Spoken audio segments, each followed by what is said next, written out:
Very important question. കാരണം കേരളത്തിന് tourism മേഖലയിൽ നമ്മൾ long time for a reinvention. നമ്മളിപ്പോഴും ഗോഡ്സ് ഓൺ കൺട്രിയും പറഞ്ഞിരിക്കുകയാണ്. എല്ലാ ബ്രാൻഡിനും ഒരു റീഇൻവെൻഷനും ഒരു റീവാലിഡേഷനും ഒക്കെ ആവശ്യമുണ്ട് over the period of time. ഇതിപ്പം നമ്മൾ missing every bus. This is not how we should be doing. നമ്മൾ റീബ്രാൻഡിങ്ങും റീപൊസിഷനിങ്ങും ചെയ്യേണ്ട സമയം കഴിഞ്ഞു.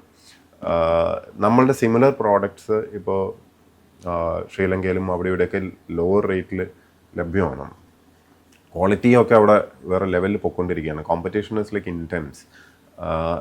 What do you have? നമ്മുടെ USP എന്താണ്? നമ്മളുടെ ഒരു വ്യത്യസ്തത എടുത്ത് കാണിക്കാനും പറ്റണം. അതേസമയം നമ്മുടെ ഫുട്ഫോൾ കുറച്ചിട്ടാണെങ്കിലും റവന്യൂ വർദ്ധിപ്പിക്കാൻ സാധിക്കണം. ഇതിലേക്ക് ഒരു റീഇൻവെൻഷൻ്റെ സമയം അതിക്രമിച്ചു. ഫസ്റ്റ്ലി. സെക്കൻഡ്, എക്സ്പീരിയൻസ് ആണ് നമ്മൾ കൊടുക്കേണ്ടത്. അല്ലാതെ നമ്മൾ ഏത് റൂമിൽ ഇപ്പം കുറേ ഹോട്ടൽ മുറി ഉണ്ടാക്കി വെച്ചു എന്ന് വിചാരിച്ചോ, ഇവിടെ വന്ന് താമസിക്കുന്ന ആൾക്കാർ എല്ലാവരെയും സംബന്ധിച്ചിടത്തോളം ജസ്റ്റ് എ റൂം നത്തിങ്. അതിലൊരു കാര്യമല്ല, ഏത് റൂമിൽ താമസിച്ചാലും it doesn't make a difference. It's experience that makes a difference. Experience എന്ന് പറഞ്ഞാൽ ഇൻട്രാക്ഷൻ തൊട്ട് ആക്ടിവിറ്റീസും ഇതുമൊക്കെയാണ്. സ്റ്റോറി ടെല്ലിംഗ് ആണ്. ഇത്തരം കാര്യങ്ങളിൽ ഇൻവെസ്റ്റ് ചെയ്യുന്നതാണ്